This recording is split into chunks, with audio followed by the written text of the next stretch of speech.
A normal story like this one would start with her birth. But then again, she was far from normal when she was in her early stages of toddlerhood. Memories of this world manifest themselves in such a speed it should have broken her mental health. Somehow, through it all, she still was mentally stable. No, what truly nearly cracked her was when she was 10 and a hellhound attacked her. She survived because the water suddenly shot and stabbed him through the head, something that should be impossible according to the laws of physics.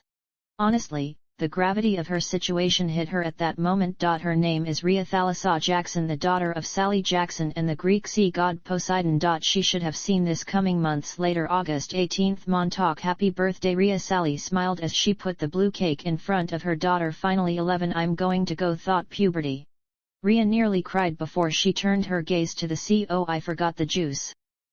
I'll be right back, Sally said before she returned back to the cabin. The daughter of the sea felt eyes on her. She turned around to see a black-haired man making his way up to her. He put a box on the table and smiled at her. Rhea gave him a weird look only to freeze when her eyes met his. His eyes weren't blue or green or any kind of normal color. No, it was like gazing at the literal galaxy, and he seemed familiar, but she couldn't tell why. The mysterious man smiled in joy. He said before he walked away. Rhea turned around to say something, but she did not find him there. No, he disappeared into thin air. She focused her gaze on the box for a while before she decided to finally open it. Inside the box she found a blue bracelet the shape of a trident. Not creepy at all, Rhea sarcastically said. Rhea poked the bracelet around for a bit before it suddenly turned into a trident taller than her body. She panicked when she saw her mother coming out of the cabin and tried to hide the trident. Luckily it turned back into a bracelet just in time. Rhea, is something wrong? You didn't touch the cake. I was waiting for you. Sally smiled at her daughter. She should have thrown that trident into a volcano. Actually, even though that guy is an asshole, she still loves him. Rhea focused on her homework, completely ignoring the spirit of the god in the same room with her. Knowing the future of this world is one thing, but being stuck with the spirit of your father parallel self who is from another world because he died in Ragnarok was another thing entirely. Not that she's going to tell him that she knew. Actually, it'd been a month since he appeared after she got that bracelet, and his spirit stayed around ever since. She was also ignoring his existence. Being a demigod was already a pain till she decides that talking to him will be worth it. She won't react to his insults. It's not like she can get rid of the trident anyways. Trust me, she tried by throwing it away. It returned to her a minute later. And the insults that followed from the blonde god haunt her to this day. Rhea groaned loudly. Stupid dyslexia, I can't read anything with word jumping around. The blonde sitting at the end of her bed scoffed. Humans, pathetic as always. He then disappeared inside the trident bracelet. Rhea's eyebrow twitched and gave the bracelet a side eye. Says the god that died at the hand of one. She bit her tongue to not say that out loud. Rhea. Sally's voice floated from the kitchen to her daughter. The girl shot up, eager to get away from the books in front of her. Yeah, Mom. I need a couple of things for dinner tonight. Do you mind running to the store real quick? Rhea jumped off her bed and grabbed a sweater before she made her way to the kitchen. Her mom put the money on the table for Rhea to take along with a list of things she need to buy. Luckily Sally wrote things big enough for Rhea's dyslexia to not mess things up. I can go. Sally smiled as she handed her daughter the money and the list. Be safe. Don't forget to put perfume on. Okay, be safe gets a whole new meaning when you're a demigod. For fuck's sake, can't have a peaceful day without a monster stalking me. Rhea hid in the crowd puppy. Rhea's eyes widened as she turned around to see that the one hellhound that was following her turned to 3 shit. She did not hesitate to run and they followed. I need to get somewhere where I can kill them. HMPF coward, the voice echoed from the trident. Oh, I have had it with you. Rhea glared at the trident. The only thing you did since you appeared was criticizing everything I did. You stay quiet all the time and only the thing that comes out of your mouth when you decide to talk is insults left and right. Maybe if you didn't suck at everything you do I'll ignore you, he said. Excuse me. He ignored her. Hey. Don't ignore me. Rhea had to stop running after a hellhound jumped right in front of her. She took a turn to the alley to her left. Finally alone. She took off her bracelet which turned into a trident in her hand. The 3 hellhounds stopped in front of her and started to approach slowly. The middle one jumped on her to attack. She did not hesitate to thrust the trident forward right into the hellhound's throat. The monster turned to dust, leaving it fur as a spoil of war. Rhea dodged the 2 hellhounds which attacked at the same time. She quickly stabbed the one on the right in the back before it could turn around. She lifted the trident to Block the other hellhound from biting her head off. Gotta give it to these mutts, they are persistent. You're too slow. Yeah well, I didn't ask for your opinion, Rhea shouted as she angrily stabbed the last hellhound. You're weak, for the love of God, I'm 11. What do you want from me? He did not respond. Rhea sighed. Alright, at least give me your name. I can't keep calling you creepy blonde spirit in my head all the time. Poseidon. Rhea Jackson, but I think you already know that, Mom. I'm back. Here's what you needed, Rhea said as she put down the groceries. Thanks honey. Rhea walked back to her room. So what? Pathetic. That word was like an arrow to the heart. Your stance is terrible. Your technique is flimsy. You can't even launch an attack without wobbling, and let's not forget your terrible sense of battle. Well, it's not like I held a weapon before. Rhea pouted. I can tell. Were you planning to have your first time in the middle of battle? Rhea's eye twitched before she sighed. Oh please, you're talking like you're going to change the situation I'm in. You criticized me about how I fought, so what? Like I said, I never held a weapon before, and I just got rid of my stepfather, so Mom doesn't have the financial capabilities to get me to a fencing club, so stop talking like you're going to take the matter into your own hands, because you won't. Inside the trident, Poseidon glared at her audacity. Out of all the trashes that are humans, he got stuck with this one. Tisk, he will bide his time. Rhea frowned when she felt water surrounding her. Last time she checked, she was sleeping in her bed. She snapped her eyes open. The sea. Why am I in the sea? She frowned as she looked around. This is not normal. Right in front of her, some meters away from her, was a mountain, and at its peak she could see a castle. She raised the waves heading to the mountain. She continued to raise the waves till she reached the castle. The waves were at least 1,000 feet high, which is the biggest she ever created. A tsunami. At this point she gently landed on the ground and let the water back into the sea. She looked around for a bit before she turned her gaze back to the water. Whatever this place, it's not on Earth. Rhea frowned. The doors of the castle opened to let her in. I saw this in horror movie. I'm still going in though, Rhea mumbled to herself. She cautiously walked inside the castle, looking around for a bit. There were some Greek sculpture with weapons in their hands, mostly spears and swords. A sense of danger surrounded her suddenly. Her eyes turned to look at the person coming down the stairs, but she wasn't able to process the situation. In the blink of an eye she was already stabbed by the familiar blue trident. The next time she woke up she was outside the castle. She gasped as she stood up and frantically searched for the wound. The only thing she found was blood, a proof that what happened was real and not simply imagination. Rhea paused. I wasn't even able to process the pain I should have felt. She narrowed her eyes. Did I die and respawn like a freaking video game boss or something? What the fuck? Confusion before she could process the entire thing. The 3 blades of a trident came out of her again. She woke up again and got stabbed again. What the hell? And again. Wait, fear. And again. What is going on here? And again. Please stop. And again. Please. And again. I am begging you. Anger. And again I said stop. Damn it. And again. You think I'll fall for that again? Tang. Rhea gritted her teeth, this time successfully blocking his trident with her own. The previous feeling of fear completely disappeared to be replaced by anger. You fucking bastard! Rhea glared, pushed his trident and counter-attacked with her own. Poseidon dodged with ease. Rhea jumped away when he thrusted his trident forwards. She put a great distance between them. The green-eyed girl continued to observe the tyrant of the seas, and in a blink of an eye he appeared in front of her. It's like last time. Luckily, knowing exactly what follows, she was able to block the trident that was about to pierce her. She was pushed backward by the force. She rolled on the floor for a moment before she pushed herself up to stand up, dodging the trident by sheer dumb luck, but not without it cutting her right cheek. Rhea laughed a bit. I should hate him, but I don't feel anything. Actually, I've never felt more alive. She copied his way of carrying the trident. It felt more right in her hand now. What happened next was a constant series of attack, block, and counterattack, with Rhea copying Poseidon's way of using the trident and him changing his way of attacking every now and then. Poseidon used his trident to unleash incessant thrusts at blinding speeds in a circular pattern. Unfortunately, Rhea was only able to block 2 times and got injured all around her body. She jumped away from his attacks to approach the water source near her with difficulty, in pain from all those injuries inflicted on her. The water raised from the pond and started to surround her skin. When the water made contact with her wounds, they started to heal. Poseidon observed as it happened. The blonde scoffed. You need more training. Rhea deadpanned. This was training. Poseidon did not respond. When Rhea woke up in her bed the next morning, her body was hurting her everywhere. I was right, You're an asshole. Rhea groaned. Rhea glared at the chessboard, or more specifically she was glaring at the white pieces that were mocking her. She memorized many different chess tactics that Poseidonus used from the moment they started playing this game a week ago. Don't ask how it went from getting stabbed with the trident on daily basis till she learned how to block his fast attacks to playing chess. She doesn't remember how it started. Just how many tactics does this guy know? Rhea thought as she rearranged the pieces again. Poseidonus stood up and summoned his trident. Rhea pouted before she stood up too and followed. Honestly, at this point she got used to his silent actions. She did not need for him to speak to know what he wants half of the time now. Another hellish training session, someone save me! Rhea nearly cried.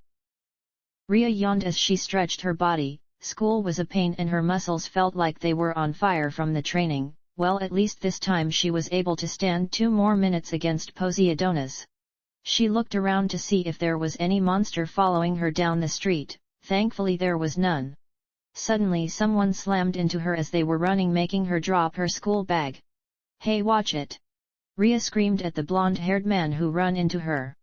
The man in question didn't apologize, he just continued to run away. No long after he was followed by someone else chasing after him. Rude people! She mumbled to herself as she kneeled down to pick up what fell down from her bag. Rhea felt something under her foot. Looking down she found a silver hammer pendant. It looked dirty. She shrugged and returned home with the pendant in hand. Finders keepers, losers weepers.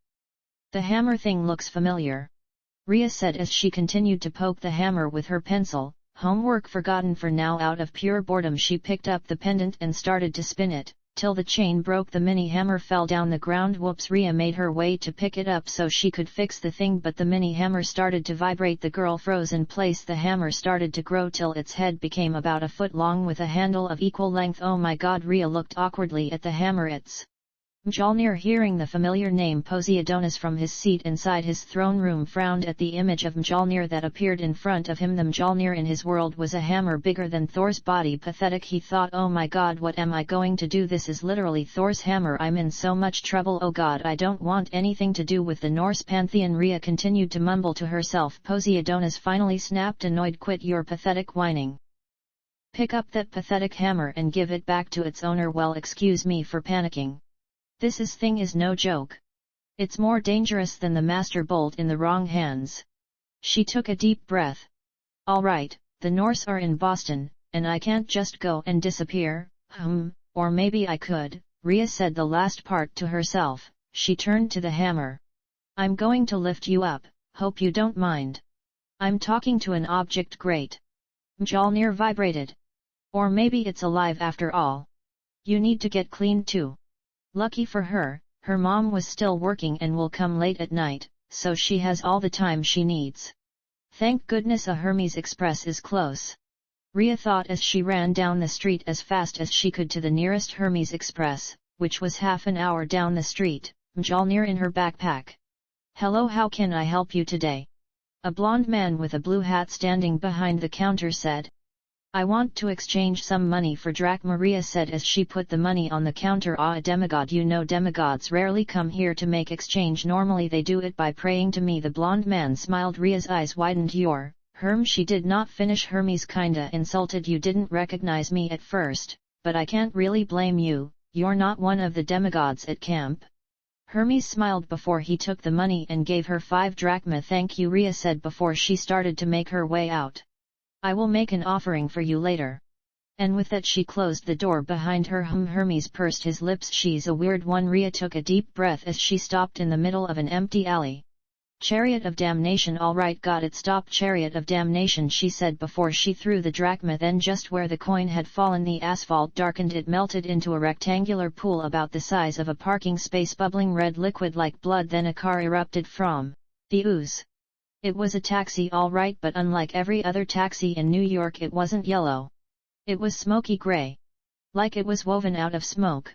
There were words printed on the door. Gray Sisters. The passenger window rolled down and an old woman stuck her head out. She had a mop of grizzled hair covering her eyes and she spoke in a weird mumbling way like she'd just had a shot of Novocaine. Passage 1 to Boston. Long story short, the ride was horrible, and Rhea hit her head on the roof too many times to count. The grey sister that was driving suddenly hit the brakes, and if Rhea didn't grab the seat she would have kissed the front glass. We cannot pass the boundary, this is your stop. Out. Rhea didn't take more than a few seconds to get out. Once she closed the door behind her the taxi disappeared. Alright, let's see. Rhea looked around for a moment to memorize the place before she continued her way. After a while of walking she stopped a woman. I'm sorry miss, but can you direct me to Beacon Street? Oh sure, you just need to go straight down, turn right at the third opening, then left at the first opening, and you'll end up at Boston Common Public Park, then right in front of it is Beacon Street. Thank you. Can't believe my first quest isn't the lightning bolt retrieving but returning Mjolnir. I swear the world is making fun of me. Rhea thought she finally reached her destination, but Hotel Valhalla was nowhere in sight. The only thing that seemed out of place for her was the 15-foot tall limestone wall with no entryway. Mjolnir started to vibrate, so she grabbed her backpack and took it out. She pointed at the limestone wall with the hammer, which started to vibrate more. She approached the wall and started to touch around, but she didn't find anything. Mjolnir vibrated again. Rhea shrugged and touched the wall with Mjolnir. Slowly the limestone wall started to disappear to reveal a garden. Thanks Mjolnir, Rhea said before she entered inside. The garden was beautiful. Wow.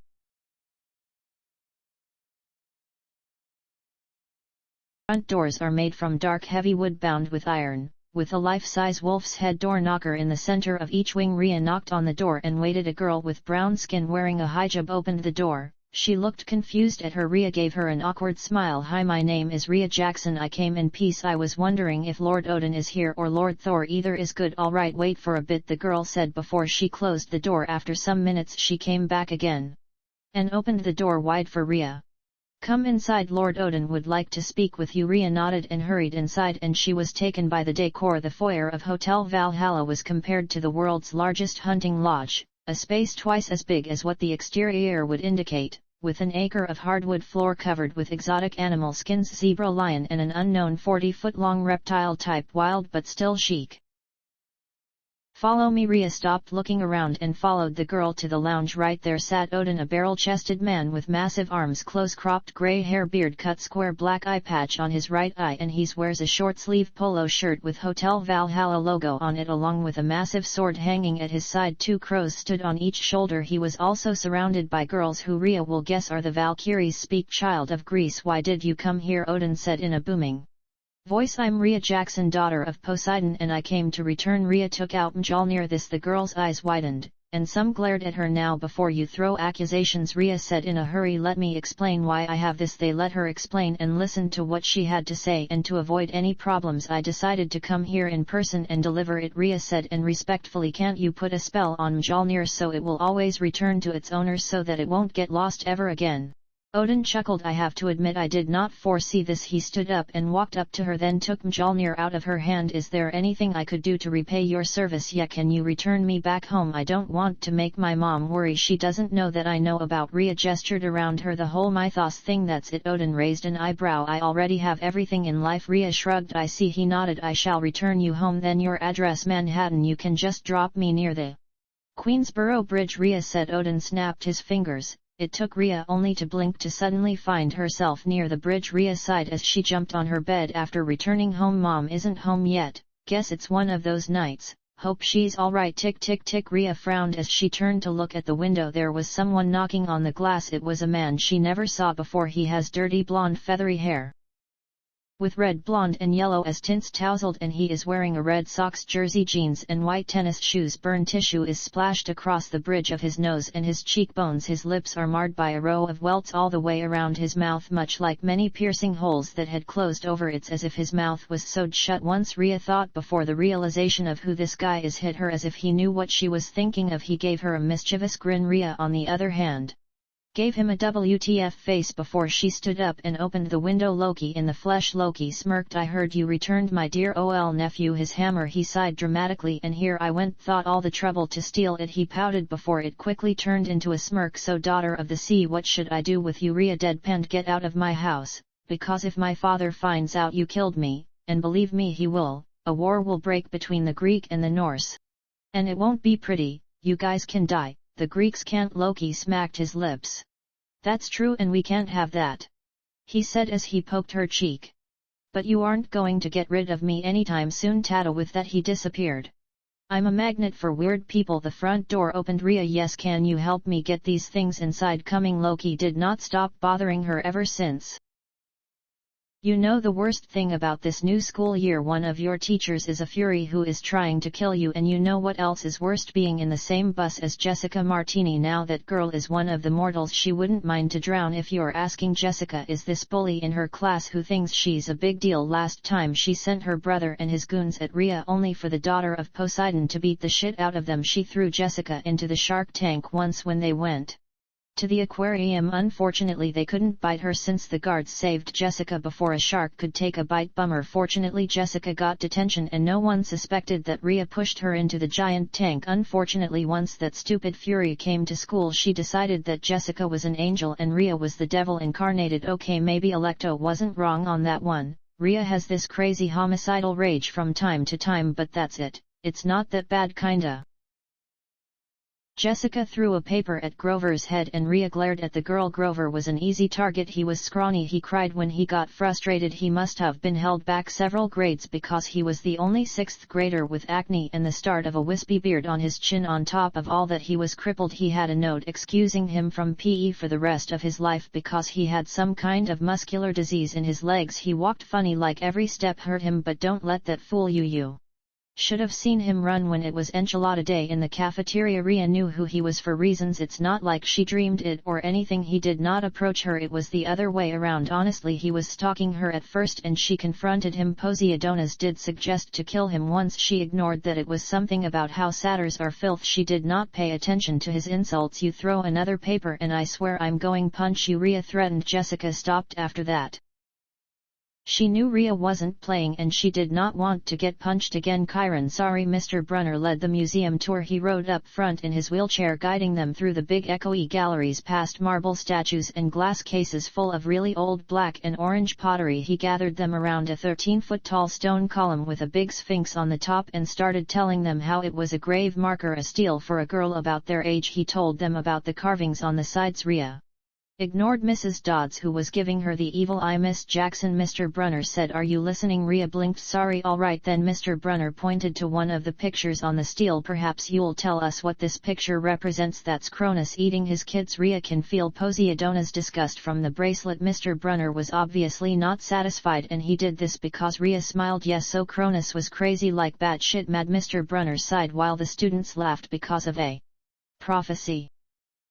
No, wait, it was curse that his father Uranus, who lost his balls by the way, cast put on him something about his children overthrowing him or something. But anyway, and Cronus, instead of keeping his penis in his pants, Chiton, like a sane man who got cursed and was told that his kids will kill him, will do. He went and married his sister Ewe and slept with her. Not only did he have 1 or 2 kids with her, but 6. He ate 5. Rhea hid the last one and gave Cronus a rock instead of baby Zeus, which raise a question: who the fuck mistakes a baby with a rock? Was he blind anyway? Years later, after Zeus grew up, he went undercover and tricked Cronus into drinking a potion of sort to barf his siblings. Ew, I am pretty sure that it was not wine, as some people like to say, since Dionysus was the one who created it. So we're gonna stop giving the credit of creating wine to Zeus or to that someone who helped him in creating that potion. Anyway, Cronus vomited the siblings. They went to war. They won. Cut Cronus into tiny pieces and threw him in Tartarus. But you know what they say, the apple doesn't fall far from the tree. The 6th child ended up eating his first wife, who was pregnant. But don't worry everyone, Athena came out of his head. Also Poseidonus scoffed. Mr. Brunner sighed again. Miss Jackson, you can stop behind Rhea. Jessica mumbled to a friend, oh please, like we're going to use this in real life, like it's going to say on our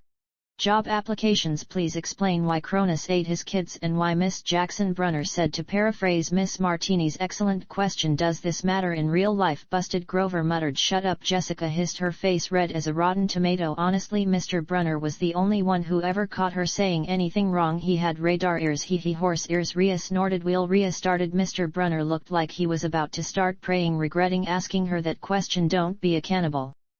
Rhea said, or chew your food before swallowing it, right? Mr. Brunner was too stunned to speak. Grover shivered. Never joke about that, he whispered. On that happy note, it's time for lunch. Mrs. Dodds, would you lead us back outside? Rhea turned to look at Poseidonus, who decided to get out of the plane to observe around for a bit. Can't imagine not having a sense of humor like you, Rhea whispered to him. I do have a sense of humor, he said, voice cold as ever. I've never seen you laughing before. You never said anything funny, he said before he walked away to another part of the museum. Ouch, she thought. Rhea hoped things will go smoothly. Okay, so maybe she spoke too soon, but come on, she totally tripped all by herself into that fountain, and no, she did not manipulate that water. If she wanted to do something to Jessica, she would have gotten rid of her, like throwing her off of a roof or something similar. Grover was looking nervous. She pushed me, Rhea pushed me, Jessica wailed from her seat in the fountain, big fat crocodile tears welling up in her eyes. In 3, 2, 1, oh there she is, Rhea deadpanned. Mrs. Dodds was beside them in an instant. Her sinister smile stretched her already thin lips. She fussed over Jessica, promising that she would make everything okay before turning fully to Rhea. Now honey, I wish. She cracked her head as she fell. Rhea grumbled. Come with me, Mrs. Dodds said. Wait, Grover yelped. It was me, I pushed her. She glared at him so hard his whiskery chin trembled. I don't think so, Mr. Underwood, she said, but you will stay here. Grover looked at Rhea desperately. Rhea just smiled at him. Honey, Mrs. Dodds barked at me now. Jessica smirked. Rhea approached her and whispered, I wouldn't approach any source of water if I were you. In her ear, Rhea went after Mrs. Dodds. Halfway up the steps she glanced at Mr. Brunner, who did not notice what was going on since he was absorbed in his novel. Rhea narrowed her eyes at that. She continued walking and followed Mrs. Dodds to the Roman section. Except for them, the gallery was empty. Mrs. Dodds stood with her arms crossed in front of a big marble frieze of the Greek gods. She was making this weird noise in her throat like growling, and she looked like she wanted to pulverize something. You've been giving us problems, honey, she said. Rhea rolled her eyes. She tugged on the cuffs of her leather jacket. Did you really think you would get away with it? The look in her eyes was beyond mad. It was evil. Not that Rhea paid attention to it or noticed it. She was too busy looking at something else. Thunder shook the building. We are not fools, Rhea Jackson, Mrs. Dodds said. It was only a matter of time before we found you out. Confess and you will suffer less pain. Rhea blinked slowly. Well, she demanded. Poseidonus, who was standing at the corner of the room, glared at the sword. Rhea, knowing exactly what he was thinking of, shook her head at him. Of course he will be insulted. Why did she use a sword instead of the weapon he trained her to use? I used the sword so he wouldn't be suspicious. In his eyes, I'm still ignorant about the mythological world, and at best he thinks so till the time is right. Poseidonus did not say anything, but judging by his usual apathetic face, he accepted her answer. Rhea looked at riptide in her hand. But I have to admit, a sword is not something that I'm fond of using. She was met with silence as a response. Rhea walked out only to find Jessica giving her a smirk. I hope Mrs. Kerr whipped your butt. As a matter of fact, she didn't. I'm free as a fish in water. I swear your parents made a joke 12 years ago and people are still laughing at it, the joke being your existence. I just said that cause I know you're too much of an idiot to figure out the joke by yourself. Have a good day. Jessica was too stunned to speak, and Rhea walked away to go and sit by Grover. She made the decision not to give the pen back unless Chiron specifically brings it up.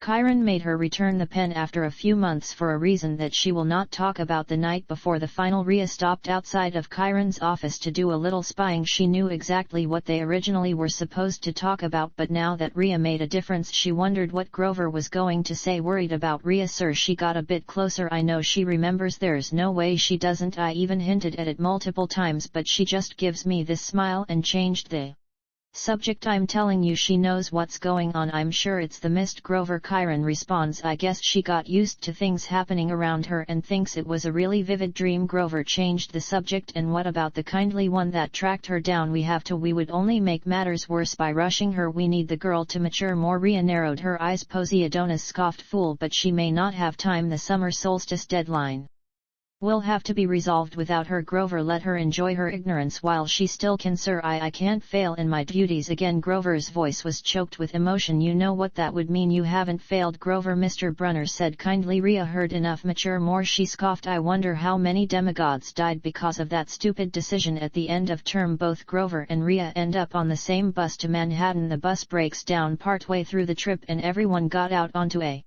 mostly empty road. On the other side are three women running a fruit stand. To some they may look like old ladies, but for Rhea, who had seen the Fates more than she normally should, they looked completely different. The Fates are very similar in appearance. The main difference is that they appear different in age, with Lachesis appearing the youngest as a young girl, Clotho as an adult woman and Atropos as an elderly lady. Rhea turned to look at Grover, and saw that the blood had drained from his face. His nose was twitching. Grover. Rhea raised an eyebrow. Tell me they're not looking at you. They are, aren't they? Rhea shrugged and decided to make her way up to the Fates, only for Grover to stop her. Chill, they are staring and it's rude to not say hi. If Grover could get any more paler he would be as white as paper. Rhea smiled and walked up to the three. It been a while, my ladies. How has it been? Rhea smiled. Aside the whole Fates thing and planning life things, the Fates are pretty chill. They have responsibilities after all. You can't really blame them for doing their job. It's like blaming the Natos for being death. Lachesis smiled. Same old, nothing changes. Clotho said and repeat. Atropos said new lives to create, to make them grow and take. And what about? Rhea did not finish her sentence, but the Fates understood the prophecy approaches. Atropos said, are you prepared? I am. Atropos looked at the bracelet for a moment and nodded. I see.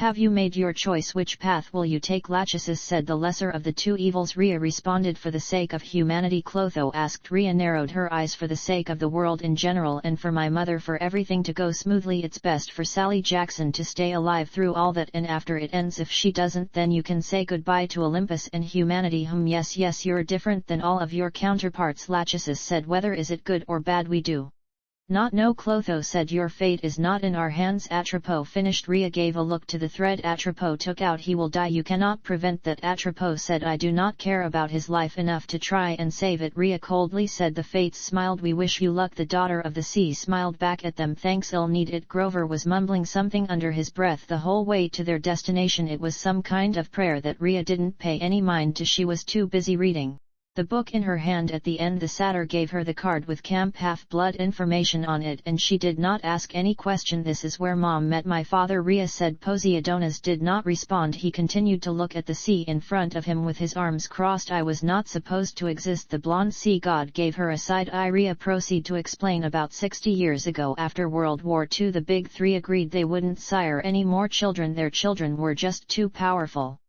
You see, World War II was basically a fight between the sons of the King of the Sky and King of the Sea on one side, and the sons of the King of the Underworld on the other. At the end, the Lord of the Sky and my father made the King of the Underworld swear an oath with them. No more affairs with mortal women. They all swore on the river Styx. She scoffed. Yeah, well, the big guy up there broke the oath first twice and then father followed.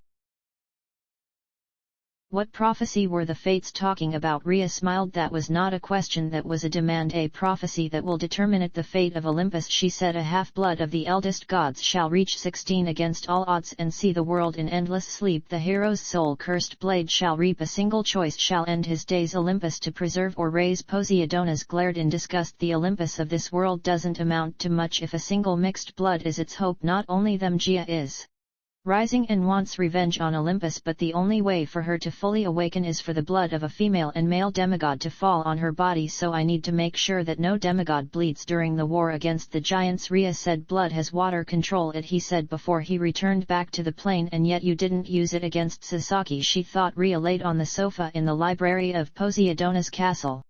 As she read a book, the library was big with thousands and thousands of books, something Athena would drool over if she saw it, but will never be able to touch or even see. On the same sofa right beside her head sat Poseidonus reading his third book. The girl yawned before she placed a bookmark on the page she was in and closed the book, then drifted to sleep. That night Rhea had a vivid dream. It was storming on the beach and two beautiful animals, a white horse and a golden eagle, were trying to kill each other. At the edge of the surf, the eagle swooped down and slashed the horse's muzzle with its huge talons. The horse reared up and kicked at the eagle's wings as they fought. The ground rumbled and a monstrous voice chuckled somewhere beneath the earth, goading the animals to fight harder. Rhea tried to run toward them, but something, or more specifically someone, was slowing her down, making her run in slow motion. Rhea glared when Cronus laughed.